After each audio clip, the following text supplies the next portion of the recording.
If you're a sales rep and you're looking for the absolute best sales gig to try and get into in 2026, then this is the right video. I'm going to be breaking down the top 10 best industries to sell in. I'm going to be breaking down the income floor, the income ceiling, what type of sales it is, who's best for it, and if you're a newbie, beginner, advanced, whatever it is, which ones are going to be right for you. And then I'm going to tell you about some really cool opportunities that I can see going into 2026. All right, guys. So the absolute worst thing to sell in terms of being a sales rep is retail. Retail takes tons of time. There is a really, really low ceiling. There is like a low floor, I suppose, because the floor isn't zero like in a lot of them, but it also doesn't teach you much. So the skill required is almost none. Okay, but I think it can for somebody who is like wanting to get into sales, who just really doesn't have much of an understanding of how to communicate with people. I think you do learn how to communicate. There are some companies that have very good retail training programs, like some shoe companies and stuff like that, where they get you to try and upsell people into more pairs of shoes, different types of shoes, stuff like that. There's one notably in Australia called 9 West, and they have like the third shoe. And it is a pretty good training regime. However,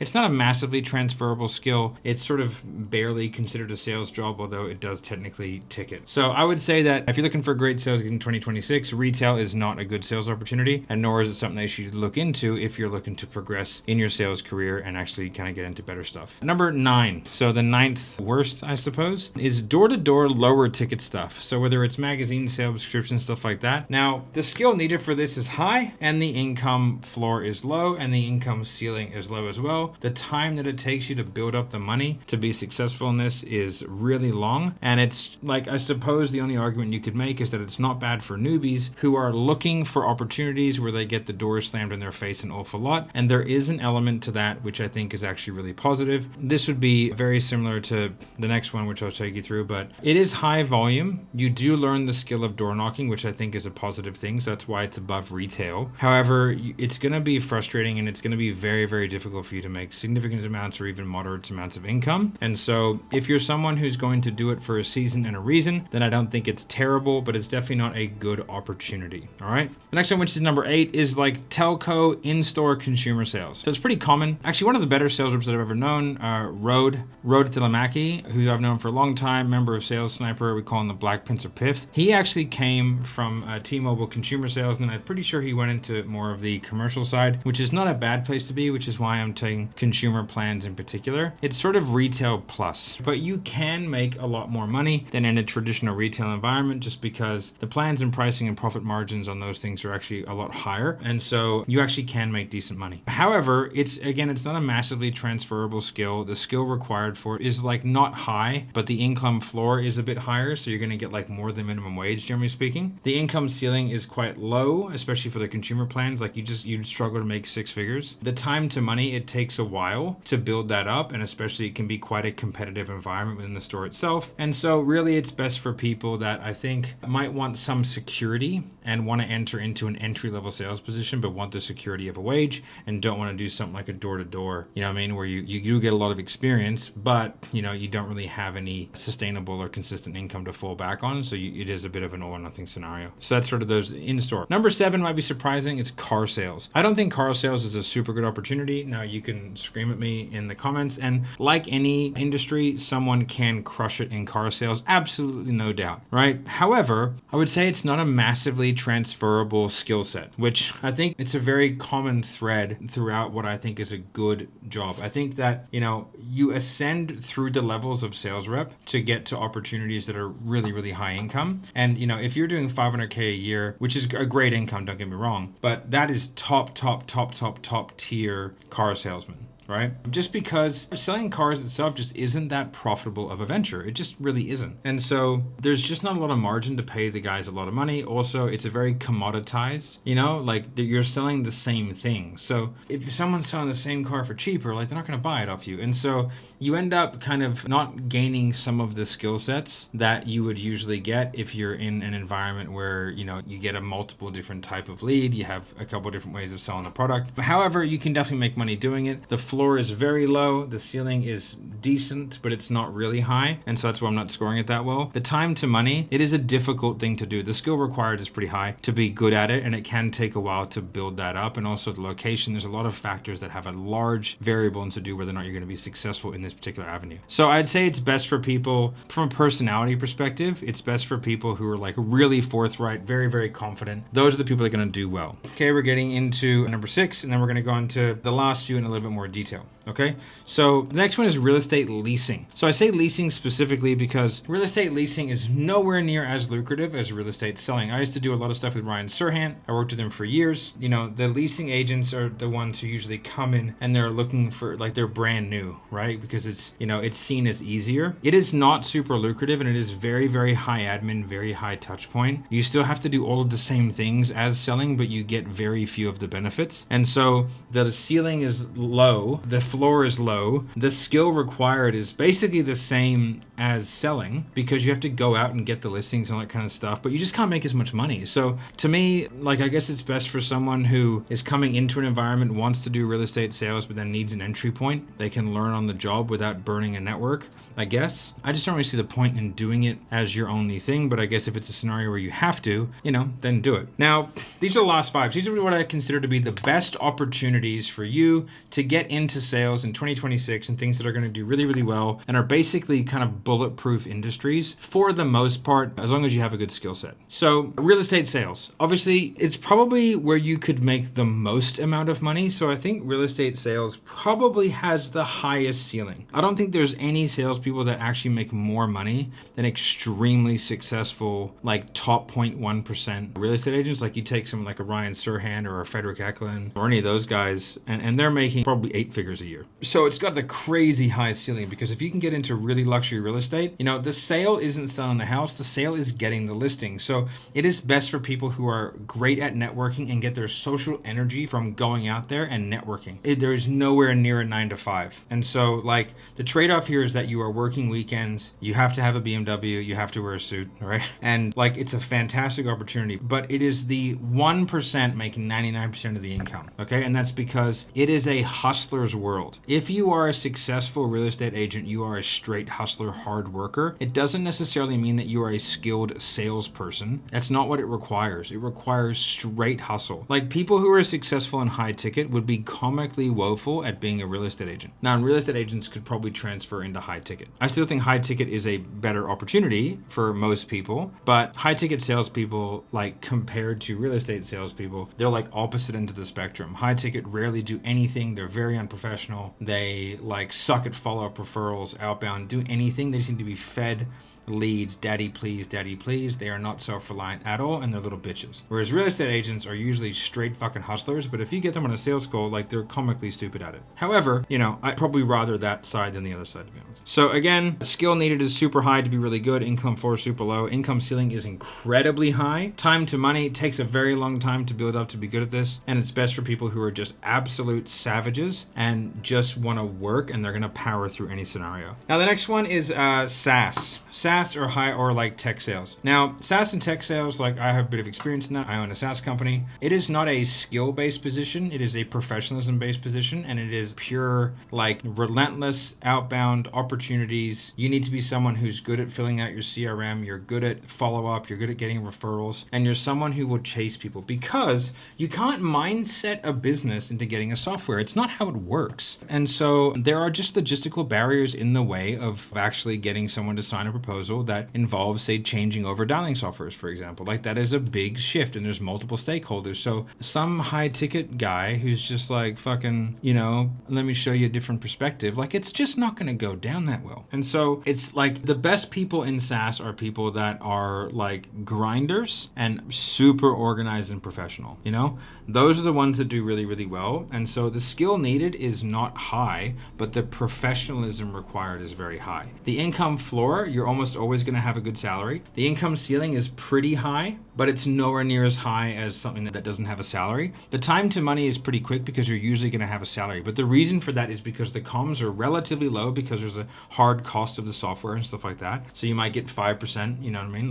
But you get it over the lifetime. And so it's not like a high ticket deal where you're just getting like bang a big whack of cash. What you're doing is you're building up a book, right? So you can can definitely get to 50, 60K a month for sure selling software if you're good at it. You know what I mean? But it's going to take time to get there, but usually you're going to be supplemented with a 100K salary or something. And who it's best for? This is really best for people who are experienced sales reps who understand like how to run proposals, how to run meetings with multiple stakeholders, how to follow up, and how to do all those professional things that I think set, a high ticket guy apart, a really successful one from not successful one. Now, the next one, this is what I think like the number 2 is, okay, is high ticket. So high ticket is an interesting niche, and it's a niche that I've been heavily involved in for a long time. And actually, if you guys go into the comments down below, what you'll see is you will see a booking link for Committed Coaches, which is a high ticket business, which is getting over 11,000 book calls per month, and it has like 300,000 to 400,000 leads a month, and they are in desperate need of reps. It is a good opportunity. It's strong commission structure. And if you go down below, then you can actually go in there and you can apply. I've been doing some training there for years. I've been involved in them for a long time. It's a quality,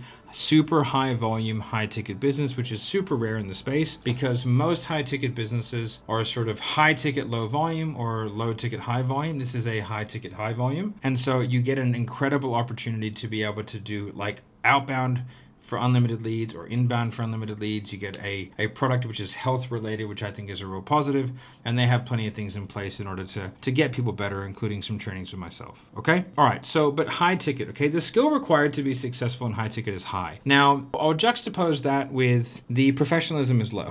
Okay. So like most people aren't doing follow-ups and referrals and doing that kind of good stuff. Now, if you do that, I think that you will outshine everybody, but you do have to be relatively skilled on the phones. And this is the same whether you're selling a high ticket info product or if you're selling something like fitness. I'll give you an example with fitness. The reason why fitness is difficult to sell, however, if you figure it out, you can basically sell anything.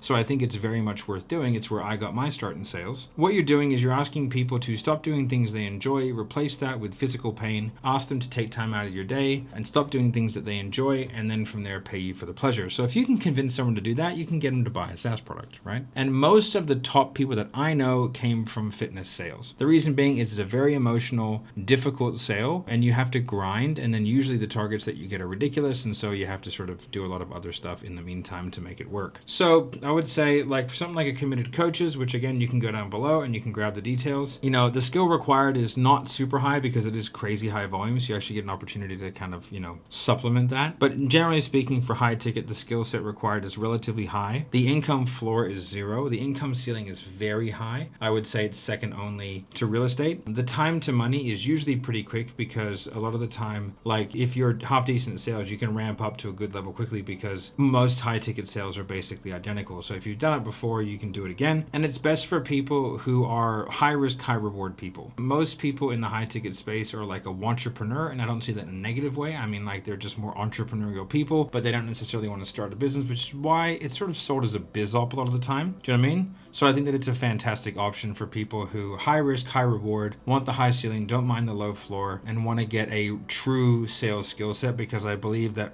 probably high ticket is the most difficult overall medium to sell, and it is from a pure skill set perspective the most transferable, right? If you are very, very good at high ticket consistently in multiple different offers and you learn the skills of professionalism, you can basically crush it in any industry, any company, and you'll be totally fine. Now, the number one, the best industry to get into, and I'm going to spend some time on this, is insurance. Now, a lot of people think that insurance is a little bit of like a pyramid scheme or something. So what I'm going to do is I'm going to break down for you exactly how insurance gets paid out, and then you'll understand. So generally speaking, if you sell a policy for $1,000 a year, I'm just going to use round numbers, you will usually get paid like say 100% of that premium, which means you'll get paid $1,000. Now you'll get paid 60% of that up front. Okay, let's just say that. So you're going to get paid $600, and then from there, there's $400 when they reach like the month 9 or something like that. Then from there, the person above you, who's your manager, okay, will get say 130. So there's a difference between the 100 and the 30. So they're going to get 30. So they're going to get 300. Whatever, if I'm wrong in the math, whatever, but you guys get it. Then it might be like the full agency might be at 160. Okay, so 160%, which is $1,600 of the first year's premium, is paid out by the insurance company in advance, which is why it seems really weird. But the reason for that is because the insurance companies, they know math, and they have actuaries. Actuaries are the people that do all of the math mathing to see if people should be and they don't make mistakes, because if they did, insurance wouldn't be profitable, okay? But what they do is they know the average person has an insurance policy for 12 years. So when you think about it, they're paying out, right,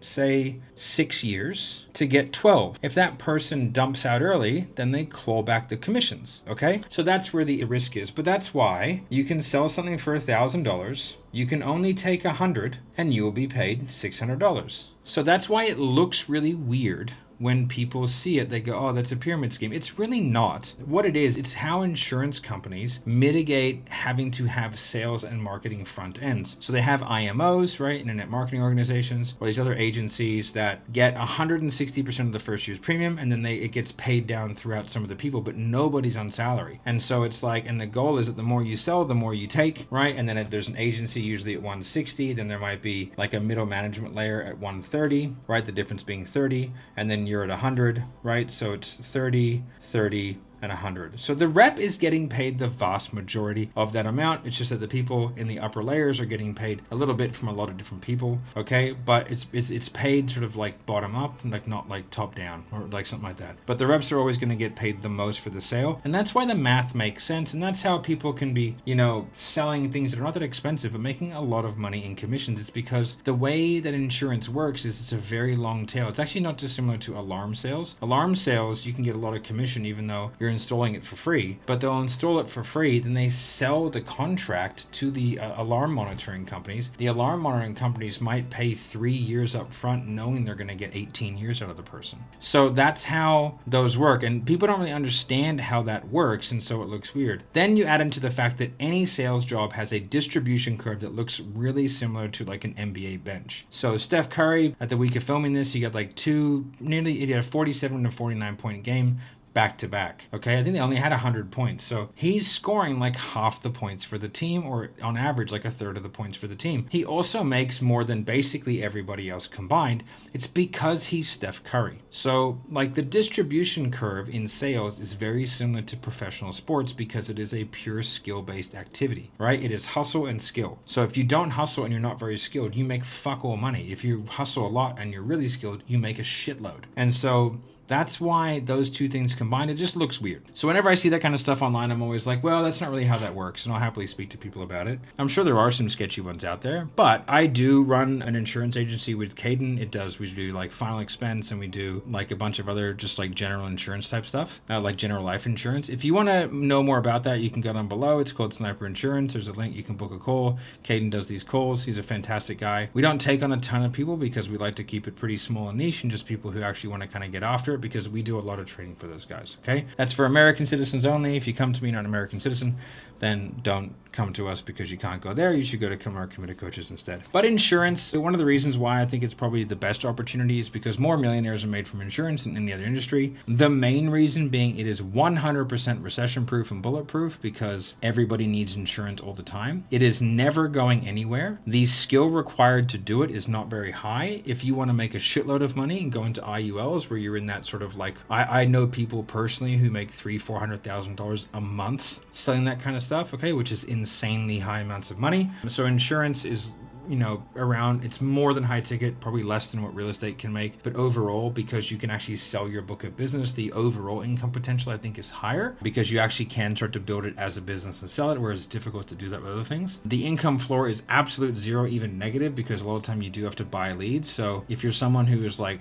I've got no money, insurance probably isn't for you. The income ceiling is incredibly high. The time to money, I think, is relatively quick. If you have any sales acumen and you're willing to work an 8-hour day, you will probably do pretty well. Most people, from what I can see, don't even come close to working 3 hours a day in insurance. So if you're willing to do a full day, you'll probably do okay. And you can start making a good income pretty quickly. And then it's best for people who like working hard and who want to develop a long-term skill set, because a lot of these funnel into insurance. Retail, door-to-door, telco, car sales, real estate leasing, real estate sales, how a ticket, SaaS, one that I didn't talk about that I forgot is medical device, and then insurance, right? Like these are things that a lot of people who are at the top of these will end up in insurance, because you can make monies in multiple different ways. You can sell a book of business, and it really is a completely recession-proof way of making money in sales. And so that's why I think going in 2026 is probably the best opportunity. If you like this kind of content, guys, and you want this more like long form kind of stuff, then let me know down below in the comment. If you want me to do a real deep dive into any of these ones in particular, then let me know in the comments, and